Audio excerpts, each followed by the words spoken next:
Y bueno, hola a todas, bienvenidas a un nuevo episodio del podcast de Mujer y Salud. El día de hoy tenemos el honor de que esté con nosotros la licenciada Michelle Monterrubio, que es una psicóloga especialista en violencia de género, que actualmente está cursando un máster en violencia de género en la Universidad de Salamanca, en España, y aparte imparte muchos cursos sobre violencia de género y algunos cursos de aborto seguro en México y la mayoría de las ciudades del país. Hola Michelle, buenos días. Hola doctor, buenos días. Bueno, yo tuve el gusto de conocer a Michelle en algunos cursos sobre aborto seguro y violencia de género, y me pareció muy padre la manera en que aborda los temas, y por eso con esto nuevo sobre la despenalización del aborto, me di el gusto de invitarla para que nos contara más a fondo sobre qué es el aborto, la diferencia con la interrupción legal del embarazo y un poco de violencia de género. Entonces le vamos a hacer algunas preguntitas que me gustaría nos ayudara a contestar. Mitch, ¿nos puedes decir con tus palabras qué es la interrupción legal del embarazo y por qué no sería de todo correcto decir lo que se maneja, ¿no? La aborto legal o algo así, que es con lo que se usa, ¿no? ¿Cuáles serían las diferencias? Bueno, en primer lugar, la diferencia, son conceptos diferentes. Por ejemplo, cuando hablamos de interrupción legal del embarazo, estamos hablando de estos abortos que se hacen por alguna de las causales legales para hacerlo. Las causales legales pues vienen en los códigos penales, en este caso de cada estado, ¿no? Entonces, por ejemplo, yéndonos a la referencia más habitual, que es Ciudad de México, ¿no? Ciudad de México tiene la interrupción legal del embarazo desde hace más de 10 años, 14 me parece lleva Ciudad de México.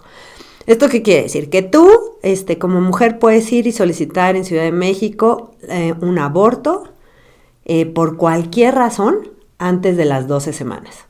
Ni siquiera tienes que decir la razón, ¿no? O sea, simplemente puede ser porque yo lo decidí, porque no quiero tener un hijo, porque me falló el método, por lo que sea. No te van a preguntar por qué y te van a realizar el aborto, ¿no? Porque está legal hasta las 12 semanas bajo cualquier circunstancia. Eso ahora ya también sucede en Oaxaca y también sucede en el estado de Hidalgo. Y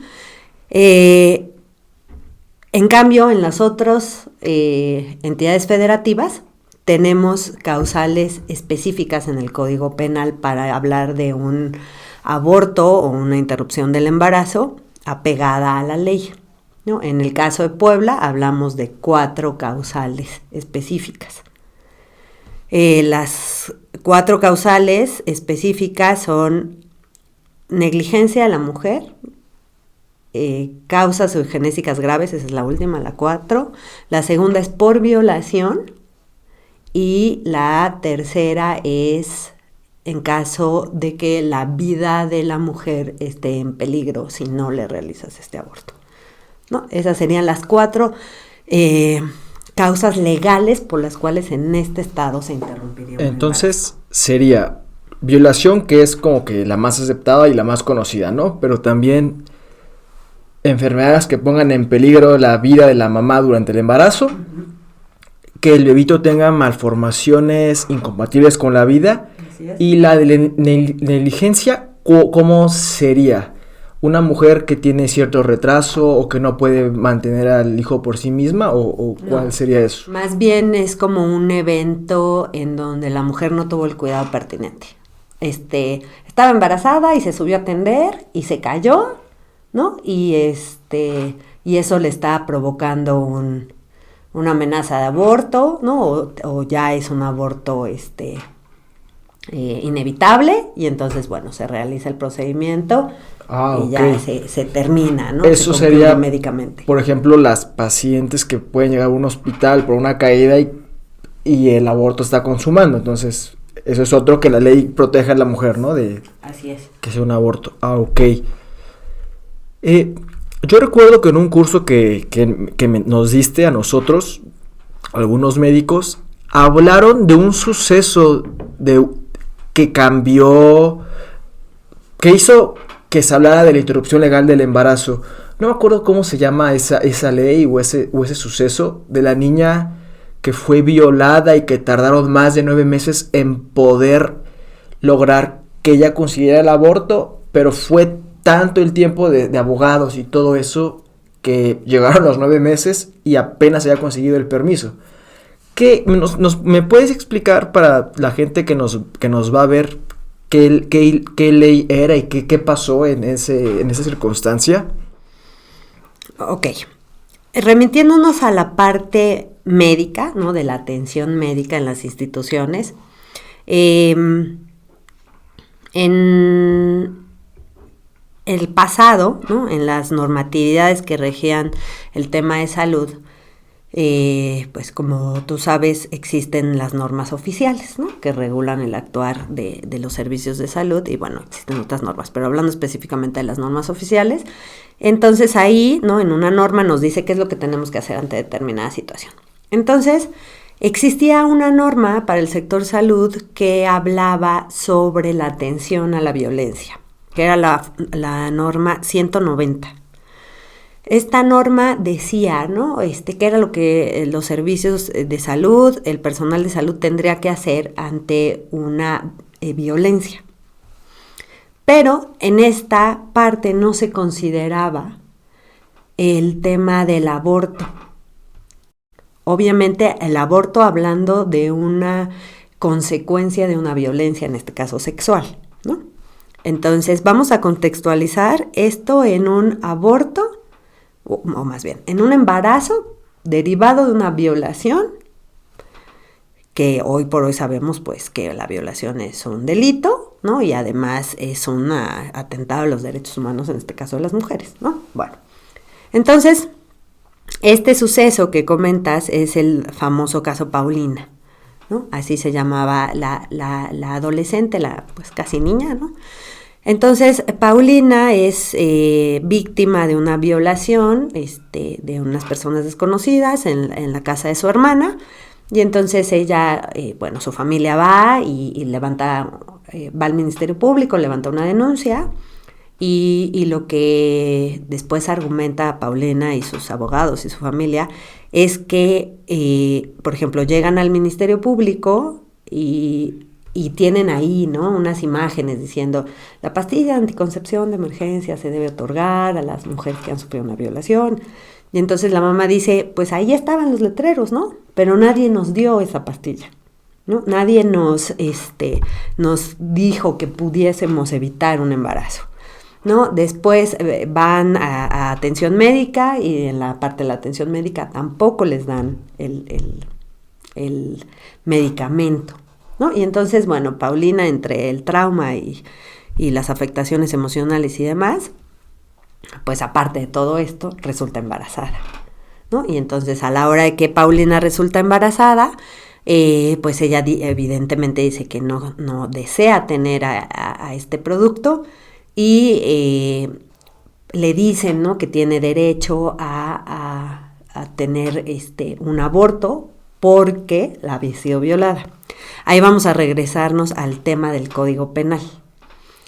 El Código Penal de todos los estados de la República autoriza el aborto en casos de violación. En todos.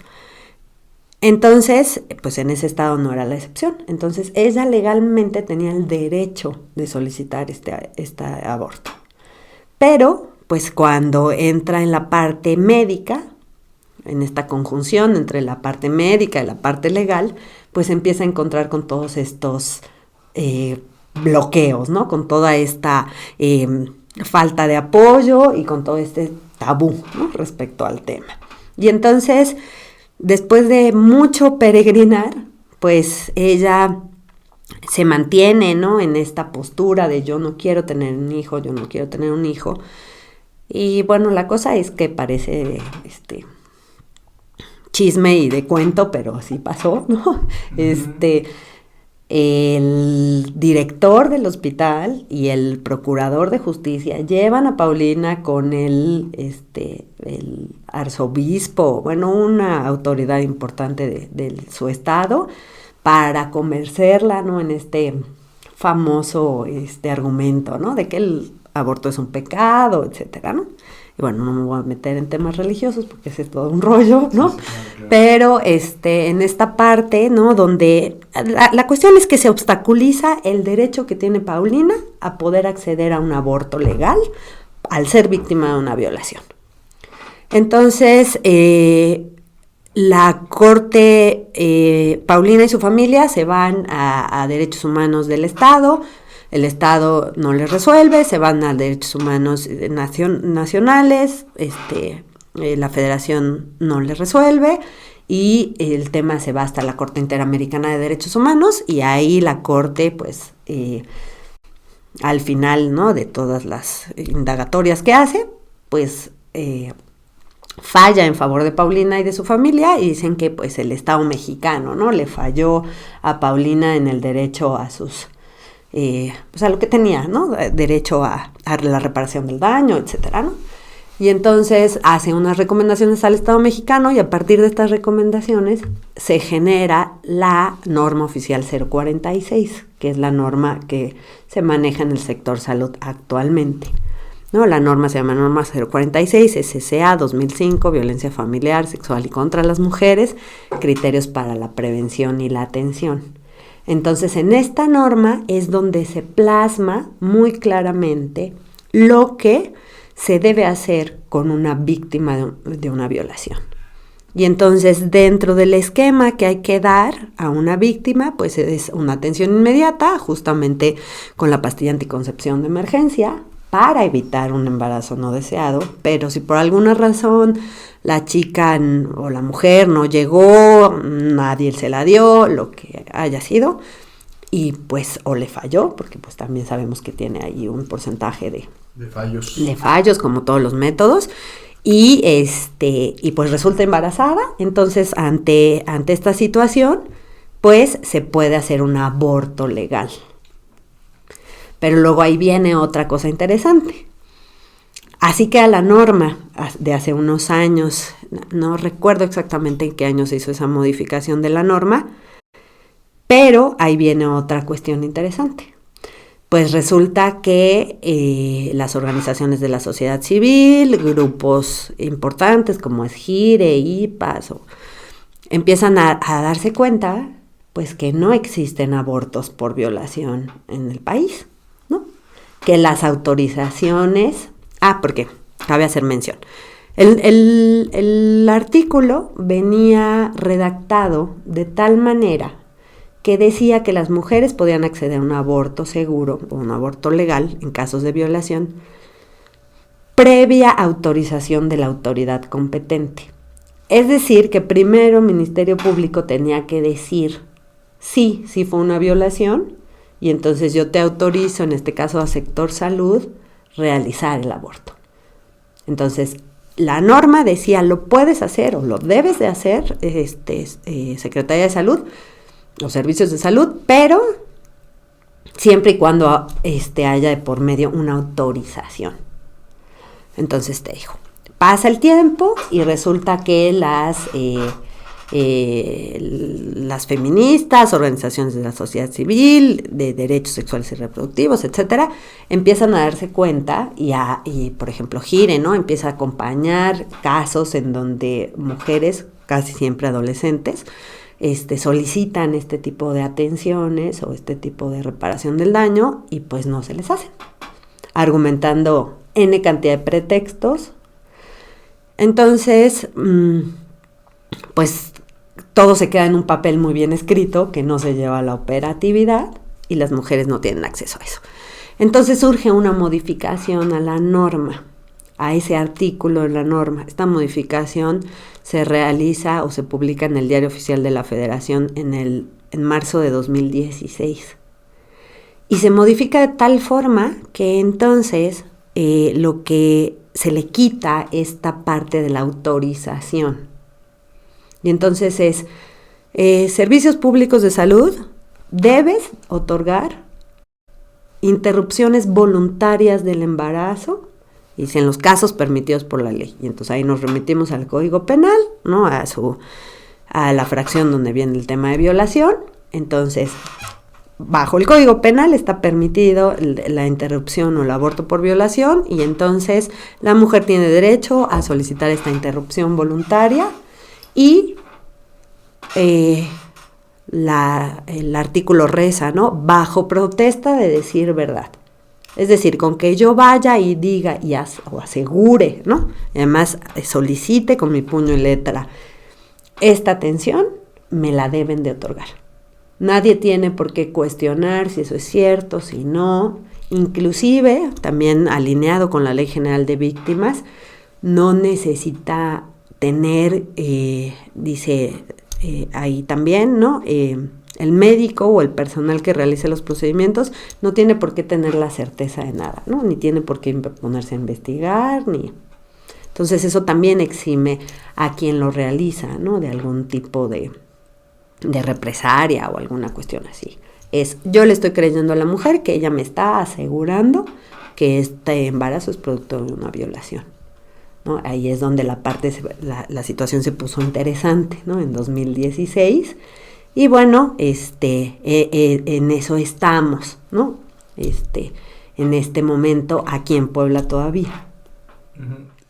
Siendo un pequeño resumen, es que ya la mujer que haya sido víctima de violación no necesita levantar la denuncia para recibir la atención, ¿no? Uh-huh. Con que ella llegue y testifique ante el médico o la trabajadora social o la autoridad competente en ese momento del hospital, se le tiene que brindar la atención. Así es. Súper bien. Las causas legales de interrupción del embarazo ya las comentamos. Bueno, esta es una pregunta que me hicieron de manera externa, donde me preguntan ¿hasta qué semana se puede abortar sin que sea peligroso? Bueno, aquí hay que tener en cuenta que los abortos pueden ser médicos o quirúrgicos, pero a final de cuentas no hay una semana exacta donde no vaya a haber no haya peligro como tal. Entonces, por eso siempre debe ser realizado por profesionales del área de la salud, independientemente de las semanas de embarazo. Así es, porque ahorita que tocas ese tema de la temporalidad del embarazo, es importante mencionar que en el caso de Puebla específicamente, ni en el Código Penal, y por supuesto no en la norma oficial, existe un límite de semanas. No hay límite de semanas para una interrupción voluntaria del embarazo, reitero, desde la parte legal, ¿no? Ahí es donde empezamos o podemos empezar en un dilema, ¿no? Porque, bueno, si nos vamos a la parte médica, pues tenemos la definición de aborto, ¿no? Sí, que es hasta la semana 22. Así es. Entonces, ahí hay una falta de armonización entre la parte médica y la parte legal. Pero esta discusión está sobre la mesa, ¿no? Hace un mes o 2 meses hubo una modificación bueno, ya sabes que nuestro parteaguas siempre será Ciudad de México, ¿no? O sea, lo que se hace en Ciudad de México eventualmente llegará a los demás estados. Así es. Entonces, hace 2, máximo 3 meses, ¿no? En Ciudad de México se hizo una modificación a la ley estatal, o a la ley de la Ciudad de México de salud. Y en esta modificación se hacía mención de que la interrupción voluntaria del embarazo en los casos por violación podía realizarse hasta las 25 semanas. Lo cual, bueno, puede estar en discusión, ¿no? Porque ya 25 semanas es un bebito ya grande. Pero de alguna manera ya había un límite, ¿no? Y desde mi muy humilde punto de vista, pues eso era bueno, porque había una certeza para... Puntos exactos, ¿no? Como una línea a seguir. Cuando sale esta modificación a la ley, se viene toda la ola feminista y Gire, IPAS y todo el mundo, ¿no? Y se van sobre Claudia Sheinbaum,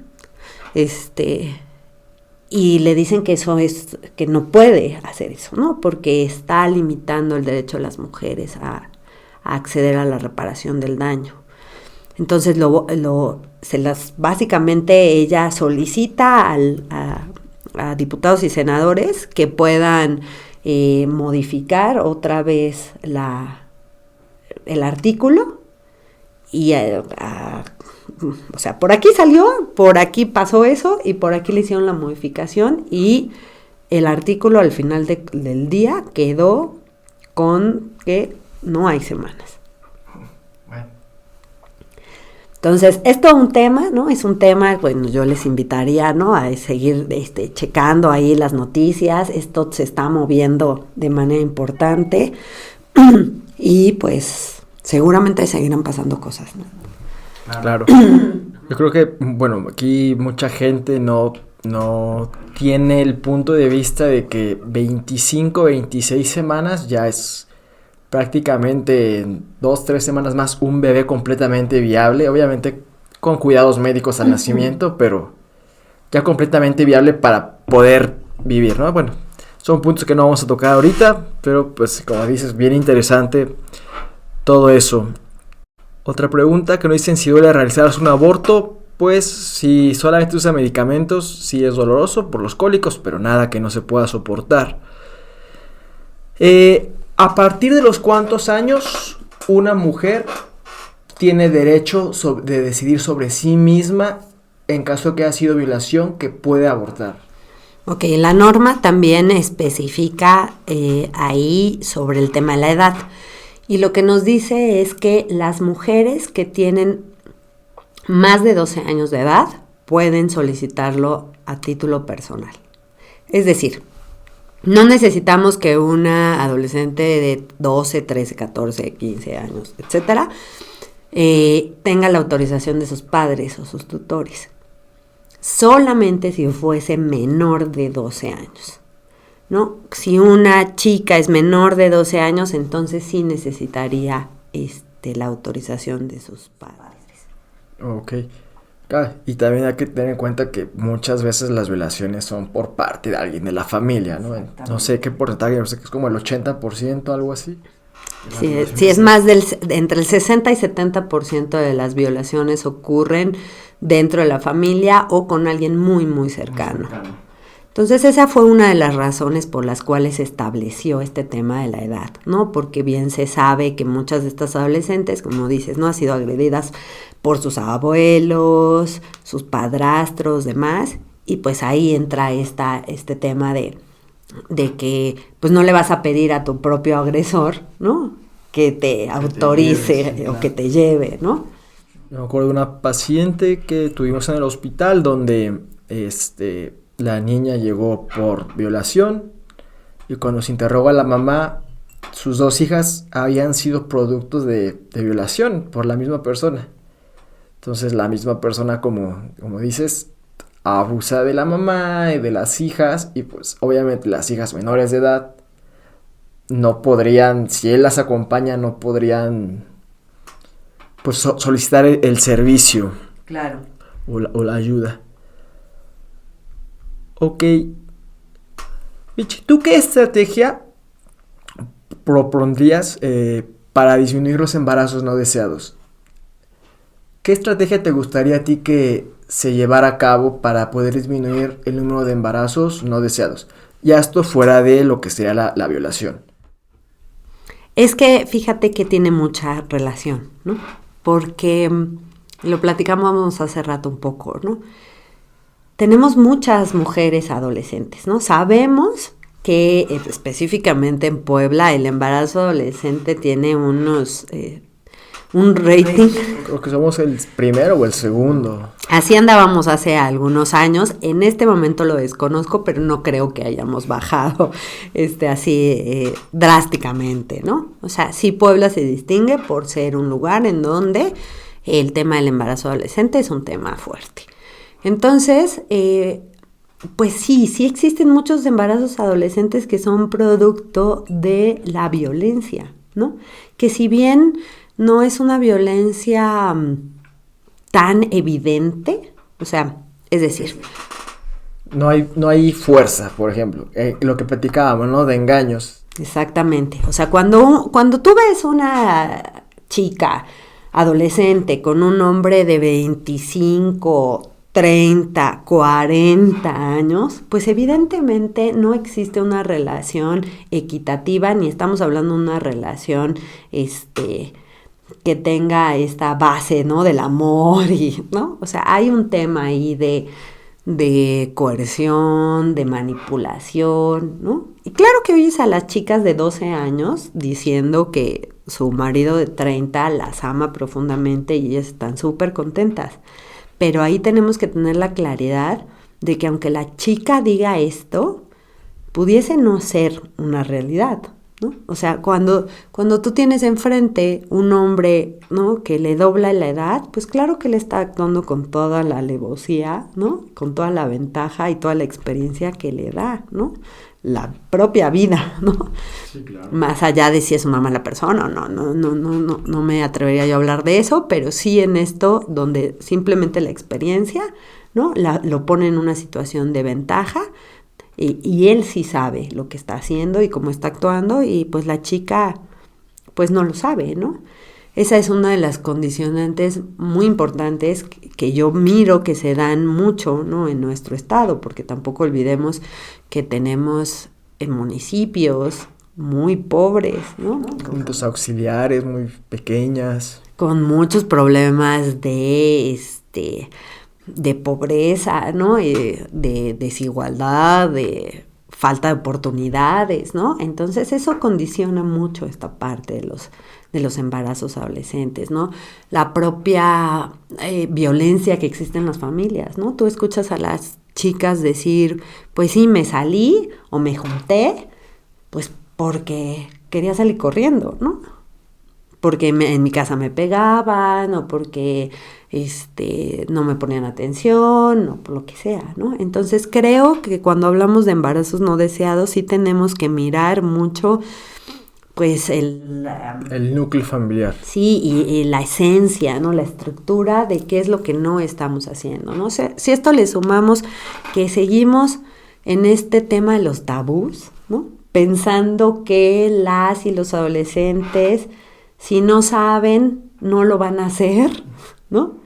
Todavía sigo escuchando personas, eso ya es de gente, pues, de unas generaciones ya más grandes, ¿no? Pero que siguen reproduciendo o diciendo esto de, no, es que si yo les enseño, pues los estoy incitando, ¿no? Les estoy invitando a que lo hagan. Y bueno, aquí la lección eso es una falacia, ¿no? Sí. De los 12, 13 años empieza la producción hormonal y desgraciadamente una de las mayores necesidades de la especie es la reproducción. Entonces, sin información los instintos ganan completamente. Esa es una. Y la otra, ahora que todo el mundo tenemos un acceso brutal al tema del internet, ¿no? O sea, sí, claro, que puedes encontrar lo que sea en las redes, ¿no? O sea, puedes buscar lo que sea. Y entonces, decía una compañera feminista, yo estoy muy, muy de acuerdo con eso, ¿no? ¿Cómo educamos o cómo se educan los hombres en la sexualidad? Pues a partir del porno. ¿Y qué es lo que el porno te muestra? Pues un tema muchas veces de violencia, ¿no? Completamente genitalizado, ¿no? Con cosas que pues, básicamente son irreales, sí, ¿no? todos irreal. Pero... Exacto, ¿no? O sea, desde el cuerpo de las personas, las posiciones, la forma de tener un orgasmo, o sea, todo eso es irreal, ¿no? Entonces, si tú no le hablas a tus adolescentes de todos esos temas, pues lo van a buscar en internet y lo que van a ver, pues son esas cosas, ¿no? Que no están apegadas a la realidad y que además, pues ahí no se les muestra el cuidado, ¿no? O sea, en la gran mayoría de los videos pornográficos y demás, pues no hay un uso del condón, por ejemplo, ¿no? No. Yo me acuerdo, estaba viendo una noticia de no me acuerdo qué país del norte de Europa estaba dando clases a los niños sobre videos pornográficos porque ellos se dieron cuenta de que es tan fácil acceder a la pornografía actualmente que tenían que hacer entender a los chicos a los hombres y mujeres que así no era una relación entre parejas ni entre amigos. Y pues como dices, o sea, hay que ir desde el núcleo de antes de que se presente en todo lo que es la sexualidad. Así es, y dentro de esta sexualidad, pues yo siendo especialista en el tema de género, tiene que ver con esto de cómo educas de manera diferenciada a hombres y a mujeres, ¿no? O sea, las mujeres, pues, nos siguen educando en esta parte de la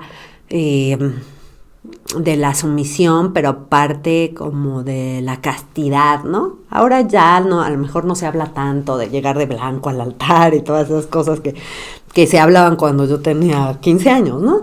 Pero a lo mejor ya no se habla tanto de eso, pero sigue permeando en la sociedad esta parte de que las mujeres tenemos que ser, pues lo más o lo menos promiscuas posible, ¿no? O lo más recatadas dentro de todo que se pueda, ¿no?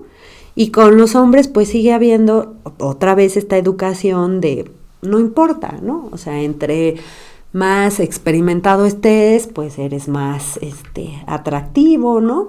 O eres más buscado o tienes mejor reputación, ¿no? Y bueno, otra pregunta que yo también tengo muchas dudas. Ahorita actualmente se habla de que se ha despenalizado el aborto. ¿Cuál es la diferencia de despenalización con legalización del aborto? Mira, el tema de hacer un aborto legal nuevamente tiene que ver con el asunto de las causales. Hablar de una despenalización del aborto es hablar de que una mujer puede acceder a un aborto bajo cualquier circunstancia. O sea, es decir, nuevamente yéndonos a la Ciudad de México, ¿no? Ahí está despenalizado el aborto hasta la semana 12.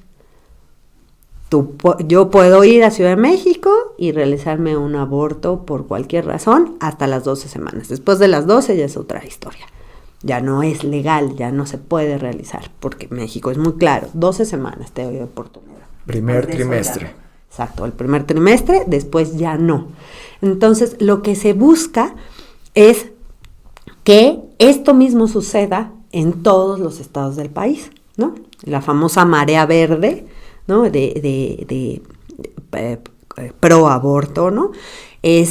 La idea es esta, que suceda en México, que suceda en todo el país lo mismo que sucede en México, para que entonces no haya esta limitación del el acceso a los servicios, por un lado, y por otro, este cuestionamiento a las mujeres, ¿no? O sea, aquí yo, mujer poblana, si yo quisiera hacerme un aborto en el primer trimestre aquí en Puebla, no podría hacerlo. Tendría que irme forzosamente a la Ciudad de México. Solo podría hacérmelo si hubiese sido producto de una violación. O lo que decíamos, o me estuviera muriendo, o las cuatro causales. Pero nada más así porque yo lo decido, ¿no? En este argumento de la decisión sobre mi cuerpo, sobre mi vida, no puedo hacerlo, ¿no? Esa sería como la diferencia, ¿no? Entonces, la idea es que en el país se pueda despenalizar el aborto y las mujeres no tengan en este caso que desplazarse a Ciudad de México o a Oaxaca, ¿no? Y que puedan hacerlo en sus lugares de origen, ¿no? Por ejemplo, es bien interesante la estadística que hay de todas las interrupciones que se han realizado en Ciudad de México, ¿no? Y Puebla es el cliente, por llamarlo de alguna manera, número uno de Ciudad de México, ¿no? Y decíamos, apenas estaba en una capacitación, decían los compañeros, es que es pues, el estado vecino. O sea, sí, o sea, obviamente es un factor, pero no es la misma condición que tiene Tlaxcala, ni Morelos, ¿no? Uh-huh. Y también están muy cerquita, ¿no? O sea, sí, algo, está sucediendo ahí, ¿no? Que también, pues las mujeres poblanas están recurriendo a a esta opción de poder ir a Ciudad de México a realizarse una interrupción, ¿no? Pues por algo somos de las principales en violencia, ¿no? Como habíamos mencionado un poquito antes. Entonces, fíjate cómo se entrelaza esto, ¿no? El tema de la violencia, el tema del embarazo adolescente y, bueno, en este caso, ¿no? La solicitud de las interrupciones en Ciudad de México. Ok. Y bueno, para las mujeres en México que quieran recibir más información de este tema, ¿dónde lo pueden hacer? ¿Hablamos de las mujeres de todo el país? Bueno, vamos a enfocarnos en Puebla, en México, y en dado caso que haya algo internacional, ¿cuáles serían los sitios donde una mujer puede acceder a información? Porque ahorita con el internet pues se puede muy fácil. Sí, bueno, por ejemplo, en Ciudad de México, si tú le pones ahí en el buscador clínicas o interrupción del embarazo de Ciudad de México, te va a salir ahí el directorio de clínicas en Ciudad de México donde se realizan estos procedimientos, ¿no? Así muy claramente.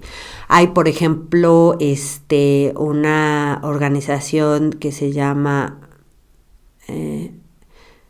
Mary Stops, que también realiza estas interrupciones en esta normatividad de las 12 semanas, también obviamente en Ciudad de México, ¿no? Nada más que ahí sí genera un costo.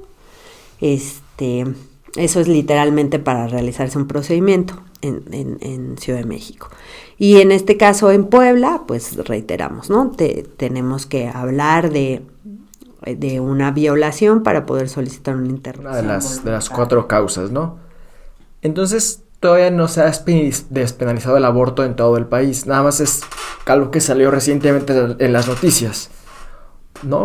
Por lo que me estás dando a entender.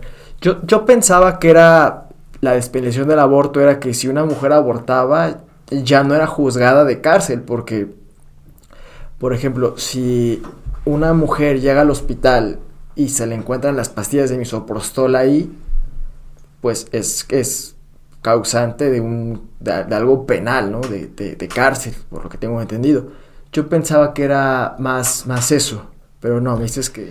Sí, mira, justamente hace una semana, 2 semanas máximo, salió eso tiene una semana, salió un comunicado de la Suprema Corte de Justicia de la Nación, donde decía que se había autorizado, digamos, votado, ahorita olvidé la palabra técnica, que las mujeres no fueran a la cárcel por interrumpir un embarazo, ¿no?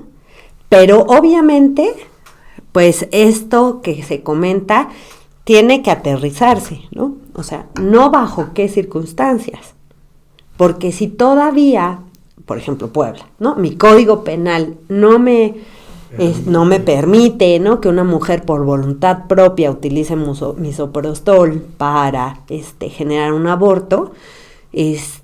La ley, mi código penal dice, eso es un aborto inducido y eso sí tiene una consecuencia porque no estás hablando de estas 4 causales. Entonces, sí se le va a castigar a la mujer.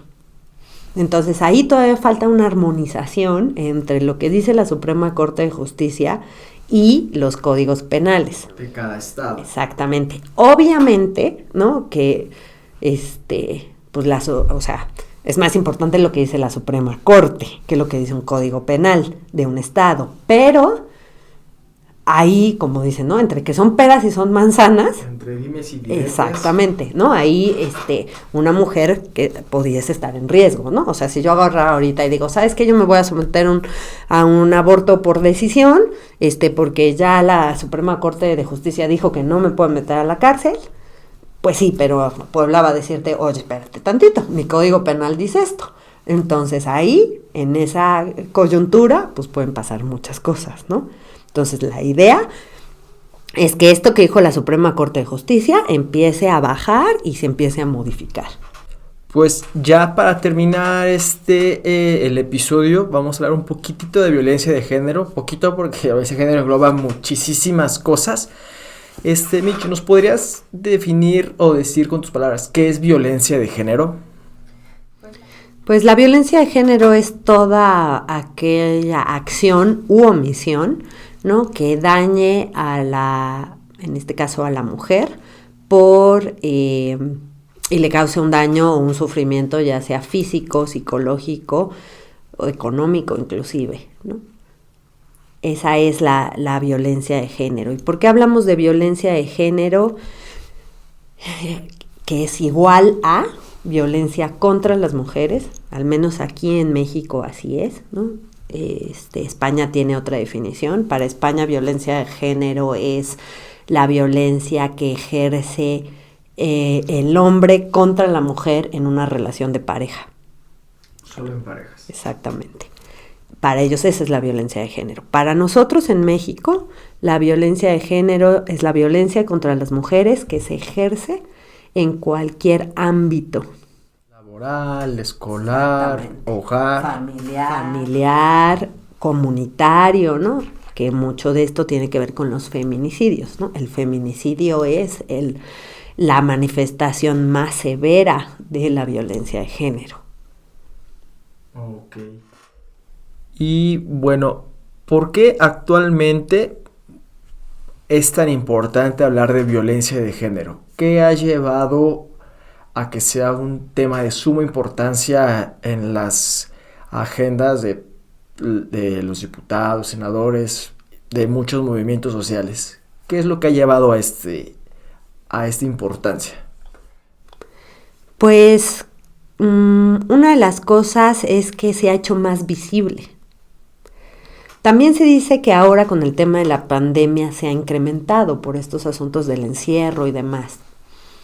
Pero, digamos, dejando de lado el tema de la pandemia, que sí generó aumento en la violencia de género, desde antes ya estaba como en boca de mucha gente el tema, porque se ha vuelto muy visible. Y no es que antes no pasara. No, es que antes no se decía. Exactamente. Antes las mujeres no lo decían, la sociedad no lo decía. ¿Y por qué te digo que no es que antes no pasara? No nos tenemos que ir ni siquiera a lo que pasó con nuestras abuelas, porque ahí había grandes temas de machismo, ¿no? O sea, tú haces una encuesta y hay personas que sus abuelas están con sus abuelos o estuvieron con sus abuelos porque se las robaron, ¿no? Sí. Porque casi se las pagaron a cambio de algo, ¿no? Que todavía pasa. Tipo matrimonios arreglados, ¿no? Exactamente. Entonces, bueno, eso lo sabemos, ¿no? No hablamos de eso porque nadie va a decir, ay, sí, a mi abuela se la secuestraron y se la raptaron, ¿no? O sea, todo el mundo decimos, ay, no, nuestros abuelos, y nuestra gran familia, ¿no? Uh-huh. Son lo que los psicólogos diríamos como secretos familiares. Pero bueno, esa es otra historia. Lo que quiero decirte es que la violencia de género ha estado presente desde siempre, pero ahora que se ha visibilizado más, hay un referente. Una de las primeras encuestas que se hizo sobre el tema de la violencia lo hizo Salud, en una encuesta que se llama ENVIM. La primera encuesta nacional se realizó en el 2003, o sea, estamos en el 2021, ¿no? Ya tiene, ya está pisando las 2 décadas, ¿no? Y en aquel entonces, el resumen fue que 2 de cada 3 mujeres hemos vivido violencia al menos alguna vez en nuestra vida. Entonces, si estás hablando que tienes 10 mujeres en una sala, pues al menos, más o menos, 6 de ellas hemos vivido violencia alguna vez. Por nuestros padres, por el novio de la secundaria, por la pareja actual, por el ex esposo, en la calle, ¿no? Una violación. Entonces, el problema es grave. Pero en 2003 se dijo eso. Y en 2016 fue la encuesta nacional que hace INEGI, que se llama INDIRE, y INDIRE te bota prácticamente las mismas cifras, ¿no? Entonces, pero la violencia no era tan visibilizada en 2003 como es visibilizada ahora. Y los números siguen siendo, en este caso, en estas dos encuestas, prácticamente los mismos. Entonces, ¿por qué es importante hablar de violencia de género? No es porque esté de moda, sino porque ahora, ¿no?, las mujeres han ido, ¿no?, entendiendo, conociendo, informándose de que eso que viven no está padre, ¿no? Claro. Que eso que viven es violencia, porque históricamente también lo hemos definido de muchas formas. Mal carácter, dificultades en la pareja, ¿no? Impulsos, ¿no? Justificamos a los hombres diciendo que son impulsivos por naturaleza o que son infieles por naturaleza, ¿no? Entonces, naturalizamos muchas de estas manifestaciones de la violencia. Entonces, cuando las mujeres empiezan a darse cuenta, ¿no?, de que no existe, o sea, que esto no es natural, ¿no?, que es a partir de una decisión, que es a partir de un ejercicio de poder, empieza a entrar todo esto, ¿no?, de la perspectiva de género, de hablar de equidad de género, hablar de igualdad, ¿no? Y entonces todo esto, todos estos términos, todos estos temas, pues empiezan a mover, yo diría así, ¿no? Empiezan a mover las conciencias de la sociedad. Y por eso se vuelve tan importante. Y para mí lo más interesante es que pues todavía hay un camino muy largo por recorrer, ¿no? Todavía estamos no sabiendo bien cómo llegarle al tema, ¿no? O sea, hay mucha gente que se resiste, ¿no? Yo, como bien lo decías al principio cuando me presentaste, ¿no? Hablo mucho del tema, ¿no? Doy muchas pláticas, conferencias, capacitaciones y me sigo topando con compañeros, con chavos, o sea, no importa la edad, ¿no? Diciendo, no, o sea, esto no es cierto, ¿no? O sea, la violencia contra las mujeres está de moda, pero pues, o son ahí por ahí unas que otras que se quejan, o son casos aislados, ¿no? Como muy cerrados a ver esta situación y mucho desde, bueno, siempre yo lo digo como desde el privilegio, ¿no? Tengo una prima que vive en el DF y ella siempre me dice, tú no sabes lo que es salir del metro a las 11 de la noche y cruzar una calle donde sabes que te están viendo y sabes que te están siguiendo y sientes todo eso y dices, no, yo no lo sé, o sea, yo agarro como hombre, salgo del metro y sigo mi camino, ¿no?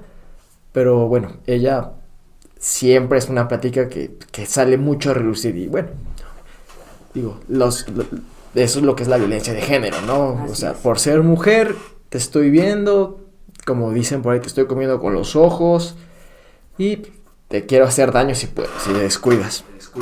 Así es, por eso no es casualidad que quien más sufra violencia sexual o violación son las mujeres, ¿no? Cuando yo capacito me dicen, pero es que hay hombres que también los violan, sí, ¿no? O sea, sí me ha tocado saber de casos, sí pasa, ¿no? Pero estadísticamente, ¿no? La estadística abrumadora es en mujeres, ¿no? Y el siguiente grupo vulnerable son los menores de edad. Ahí sí, niños y niñas, pero en menores de edad. Cuando hablamos de personas ya adultas, o sea, la incidencia de los hombres adultos o adolescentes que han sufrido una violación, pues es muy pobre, ¿no? Es muy poca. Y que tiene que ver con esto que comentas, ¿no? Por ejemplo, ahorita que está haciendo el máster en la Universidad de Salamanca, si nos vamos a estadísticas, es mucha la diferencia de violencia. Bueno, me dijiste que la definición es diferente, pero si nos vamos así en violencia en general a las mujeres, por el hecho de ser mujeres, ¿es muy diferente la estadística en España que en México? ¿O son estadísticas parecidas? No es tanta la diferencia, pero lo importante es que una de las cosas que sí puedo distinguir es que en España están mucho más avanzados en el tema legal, ¿no? O sea, allí los hombres sí tienen que ir a la cárcel o sí tienen que tomar, en este caso, unos cursos, ¿no? Para buscar disminuir su violencia. Digamos que sí hay consecuencias. Aquí en México no. O sea, aquí a los hombres que ejercen violencia contra sus parejas realmente casi nunca sufren un castigo, ¿no? No hay una consecuencia real ante su conducta, ¿no? Y pues es como ser permisivos, ¿no? Y decir, pues no pasa nada, ¿no? De hecho, los hombres se burlan de las mujeres cuando ellas dicen, voy a levantar una denuncia. Pues haz lo que quieras, ¿no? No me van a hacer nada, no va a pasar nada, ¿no? Y si a eso le sumamos este famoso nuevo, que ya de nuevo no tiene nada, sistema de justicia, donde la idea es que el menor número de personas vayan o sean recluidas. O sea, la idea del sistema de justicia es que la mayoría de la gente pueda resolver cosas sin llegar a la cárcel. Y entonces, pues ahí, en temas de violencia, lo que yo percibí es que la cosa se... Un retroceso, ¿no? Sí. Entonces los hombres, pues acuerdan ahí cosas, como ya no te voy a molestar, como voy a ir, ¿no? Te decía que tanto en España como aquí en México hay unos grupos, que en este caso se llaman grupos de reeducación para hombres que ejercen violencia, ¿no? Y que son grupos donde se les ayuda a los hombres a entender que pueden relacionarse de otra manera diferente, que no sea a partir de la violencia, ¿no? Entonces, creo que esta parte también pudiera dar frutos en algún momento, ¿no? O sea, no solo trabajar con las mujeres para que dejen de ser víctimas, ¿no? Sino, pues claro que hay que trabajar con los hombres para que dejen de ejercer violencia, ¿no? Porque es como los embarazos. Un hombre que ejerce violencia va a ejercer violencia con muchas mujeres. Las que vayan ahí atravesando su camino. Exactamente, ¿no? Entonces, sí, claro, es importante trabajar con las víctimas. Se ha trabajado desde hace muchas décadas con las víctimas, pero hay que trabajar mucho más con los agresores, ¿no? Y lo que yo veo desafortunadamente es que cuando tú le propones a un hombre que acuda a estos talleres, pues ellos no quieren, ¿no? Y si tienen que ir, pues van a fuerza, ¿no? Y si pueden no ir, pues no van, ¿no?